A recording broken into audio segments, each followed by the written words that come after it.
राम राज्य का मतलब बिना भेदभाव के शासन की योजना का लाभ समाज के हर तबके को प्राप्त होना। बिना भेदभाव के शासन की योजना का लाभ प्राप्त होना। न जाति के नाम पर भेदभाव, न क्षेत्र के नाम पर, न भाषा के नाम पर, न छूत और अस्पृश्यता के नाम पर, न अगड़े पिछड़े के नाम पर। कोई भेदभाव जब नहीं होता है।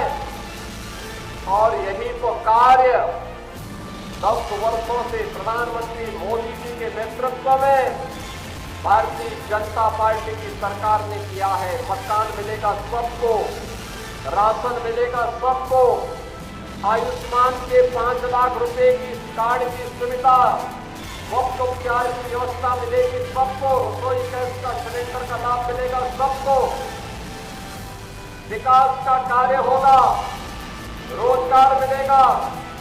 ये सबको गारंटी देने का काम ये सरकारें कर रही हैं। बहनों और भाइयों, यही राम राज्य है। और राम राज्य के इस संकल्पना को आगे बढ़ाने के लिए इस बार तो 14 वर्ष नहीं 500 वर्ष लगे इंतजार करने में। हम दीपावली तो मनाते थे, लेकिन अधूरी दीपावली थी। अधूरी दीपावली इस बात को लेकर के एक तरफ हमारे पट्टांगा गांव के लोग बेघर थे, पहचान का संकट था, शासन की सुविधा से वंचित थे, उनका संवैधानिक अधिकार भी उन्हें नहीं प्राप्त हो पा रहा था। और दूसरी तरफ अयोध्या सुनी थी। अयोध्या की पहचान जिन प्रभु राम से थी, वो अयोध्या में राम ही नहीं उठे। लेकिन यह वर्ष विशेष है, हम सबके लिए अद्भुत है, अलौकिक है, दुनिया को चंबित करने वाला है। और हम सबके जीवन में भी कुछ अद्भुत होने वाला है। और वह है कि 500 वर्षों का इंतजार कर समाप्त करके प्रधानमंत्री मोदी जी आज प्रधानमंत्री मोदी जी के नेतृत्व में केंद्र सरकार प्रधानमंत्री मोदी जी के नेतृत्व में केंद्र और राज्य सरकार के प्रयास से विकास भी हुआ है और विरासत का संरक्षण करते हुए अयोध्या में रामलला का भव्य मंदिर का निर्माण भी हुआ है। और रामलला विराजमान होकर के दीपोत्सव के कार्यक्रम को, दीपावली के कार्यक्रम को कई गुना बढ़ा दिए हैं।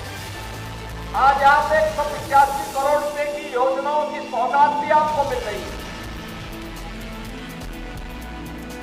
और मुझे बताते हुए प्रसन्नता है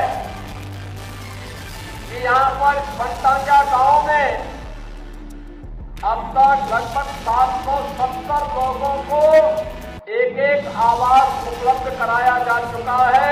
और वे आवास बनकर के तैयार हैं। आज से 15 वर्ष पहले, आज से 10 वर्ष पहले, आज से 7 वर्ष पहले जब हम लोग पट्टांगा गांव में आते थे, पट्टांगा गांव में एक भी पक्का मकान नहीं था। और आज मैं कह सकता हूं इन 7 वर्षों में अब एक भी कच्चा मकान नहीं है, सारे मकान पक्का बन चुके हैं।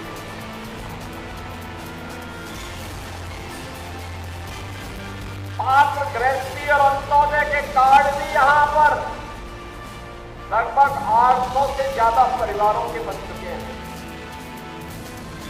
आयुष्मान कार्ड का गोल्डन कार्ड 4000 लोगों के बन गए हैं।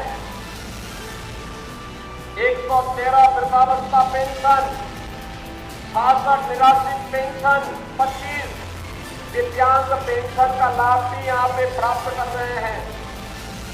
कन्या मुख्यमंत्री कन्या सुमंगला योजना में 12 लाभार्थी यहाँ से हैं। आज यहाँ पर हर घर में शौचालय है, हर घर में उज्ज्वला योजना का कनेक्शन भी है और 4 प्राथमिक विद्यालय और 1 पूर्व माध्यमिक विद्यालय यहाँ पर बेसिक शिक्षा जिला परिषद और शिक्षा विभाग के सभी 19 पैरामीटर के साथ यहां पे कार्य कर रही है। यहां पर राष्ट्रीय ग्रामीण आजीविका मिशन के अंतर्गत 38 समूह का गठन किया गया है और साथ साथ 882 जॉब कार्ड भी यहां के लिए बनाए गए हैं। बहनों और भाइयों, इस योजना का लाभ जिस मुस्तैदी के साथ आज आपको प्राप्त हुआ है, इसकी आप कभी कल्पना भी नहीं करते थे। आप तो कहते थे साहब हमें ग्राम राजस्व गांव का दर्जा दिया जाए। हमने राजस्व गांव का भी दर्जा दिया और सुविधाओं से भी आच्छादित किया है।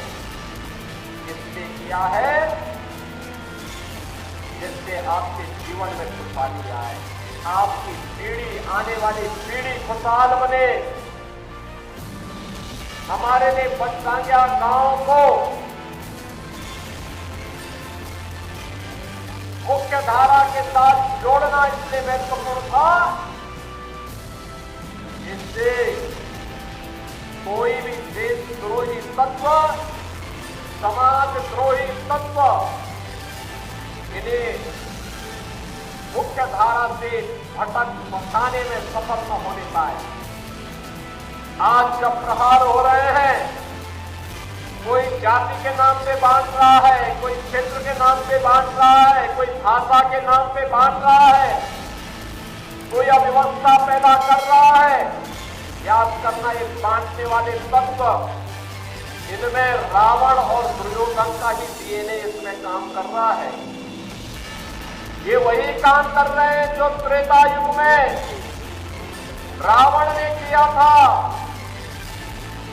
और याद करना, जब भी आप इन लोगों को बांटने वाले तत्वों को धोखे से अगर मौका दे दिया, ये फिर वही काम करेंगे, गुंडागिर्दी का, अराजकता का, दंगा कराने का। कहीं ताड़का को भेजेंगे, घर भूषण को भेजेंगे, कहीं चंडमुंडी के जाएंगे, अव्यवस्था पैदा करेंगे, दुर्व्यवस्था पैदा करेंगे। बेटी की सुरक्षा के लिए, किसी बहन की सुरक्षा के लिए ये लोग खतरा पैदा होंगे। कहीं पर गरीबों की जमीनों पर कब्जा करेंगे, कहीं व्यापारी का अपहरण करेंगे, कहीं रात चलते हुए किसी राहगीर को गोली मारेंगे, कहीं दंगा भड़काएंगे, पर्व और त्योहार के पहले दंगा भड़काएंगे, उसमें खलल डालने का काम करेंगे। यही तो ये लोग करते थे 2017 के पहले। आज दीपावली का इतना पावन पर्व है, पूरे प्रदेश में कल दीपोत्सव, आज भी दीप घर घर जलेंगे और कितना शांति और सौहार्दपूर्ण तरीके से, निश्चित तरीके से आप आयोजन के साथ जुड़े। सबको मालूम है अब कोई खतरा यानी सुरक्षा में सेंध लगाएगा तो राम नाम सत्य है की तरफ चला जाएगा। अब सेंध नहीं लगा पाएगा। अब कोई जबरन कानून को हाथ में लेगा तो उसे भी मालूम है कि कानून उसको फांसी के फंदे तक लेके चला जाएगा। अगर कोई किसी बेटी पर हाथ डालेगा, किसी रात चलती हुई किसी बहन पर इज्जत के साथ खिलवाड़ करेगा तो उसे भी मालूम है ये रास्ता उसे दुर्योधन और दुशासन की गति को प्राप्त प्रदान कर देगा। रावण और कुंभकर्ण की तरह ही उसकी भी दुर्गति कर देगा। अगर कोई दंगा करा करके पर्व और त्योहारों के पावन पर्व में खलल डालने का कार्य करेगा, उसे भी मालूम है कि इसके बाद तो फिर उसका पुतला ही जलाया जाना बाकी रह जाएगा। और इसीलिए जब यह गारंटी सरकार ने दी है सुरक्षा की, बिना भेदभाव के सबको सुरक्षा, सबका सम्मान, सबका विकास, सबकी समृद्धि, सुरक्षित माहौल में ही समृद्धि के अवसर बनते हैं। एक सुरक्षित माहौल में ही उज्जवल भविष्य की परिकल्पना को साकार किया जा सकता है। और उसी को साकार करने के लिए हम बार बार इस बड़े गांव में आते हैं। सनातन धर्म और भारत एक दूसरे की पूरक है।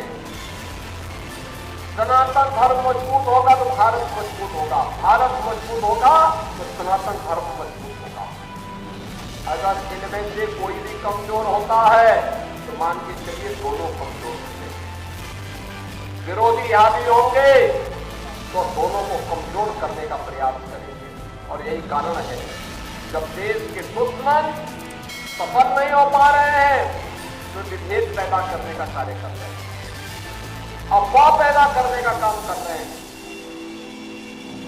गाली गलौज में उतर करके कार्य कर रहे हैं। लेकिन अब जैसे को तैसे का जवाब तो देना ही पड़ेगा। बजरंगबली ने भी कहा था ना, जब बजरंगबली को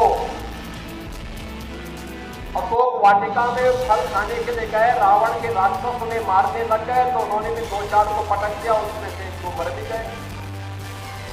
रावण के दरबार में ले गए, रावण ने पूछा कि भाई तुमने मेरे पुत्र को क्यों मार दिया, क्यों मेरे साथ के राक्षसों को मार दिया? तो हनुमान जी ने भी कहा, ये में मारे जो वही मारे ते में मारे, यानी जिसने मुझे मारा है मैंने उसको मारा है। वो बेवजह मैं फल खा रहा था, अरे फल तो प्रकृति के द्वारा दिया गया, मैं उसको खा रहा था, भूख लगी थी वो मुझे मारने लगे, पत्थर मारने लगे, तो जो पत्थर मारते थे मैंने भी उसको मार दिया। परिणाम क्या हुआ, वही मर गए, मैं जीवित हूं, आपके सामने हूं। अब अगर आप भी कुछ करना चाहेंगे तो इसके बाद आगे भी होगा। रावण ने कहा कि मैं इसको खून से आग लगा दूं, तो उन्होंने कहा इसका परिणाम भी देख लो।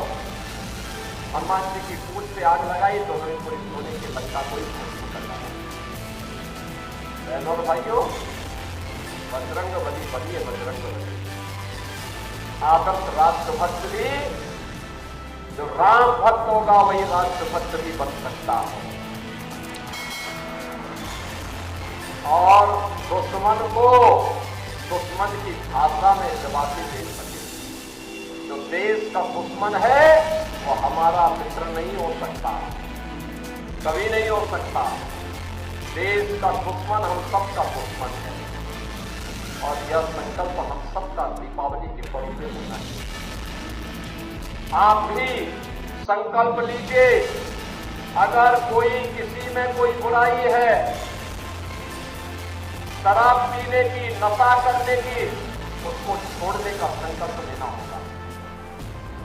कोई जुआ खेल रहा हो उसको भी इसका संकल्प लेना होगा। कोई बुरा कार्य करने की किसी में गलती से आदत पड़ गई है वह उसको छोड़े और अच्छे मार्ग पर अनुसरण करे। पर्व और त्योहार अच्छे मार्ग पर चलने के लिए संकल्प दिवस कीजिए। और याद करना, अगर कहीं से कोई भोला भटका ऐसा व्यक्ति है जिसके घर में दीपोत्सव और दीपावली के अवसर पर दीप प्रज्वलन करने की सामर्थ्य नहीं बची है, उसके घर में जाकर के उसको मिष्ठान भी खिलाइए और दीप चौथ से उसके घर में प्रज्वलन करके अपनी खुशी को उसके घर में जरूर मानिए। मैं तो आज अयोध्या में था, सुने अयोध्या में मैंने एक पूरी हरिजन बस्ती में जाकर के मैंने वहां पर मिष्ठान का वितरण किया, दीप भी दिए, तेज भी दिया और उनको दीपावली की खुशियां भी उनके साथ मैंने वहां पर भी बांट करके उन सबको बधाई दी। और मैं आपसे भी आग्रह करूंगा, प्रदेशवासियों से भी कहूंगा, हर गरीब के घर में दीपोत्सव का दीप जलना चाहिए, क्योंकि रामलला 500 वर्षों के बाद अपने धाम में दिनों विराजमान हुए हैं। इस अवसर पर आप सबको मैं बधाई देता हूं, अपनी शुभकामनाएं देता हूं।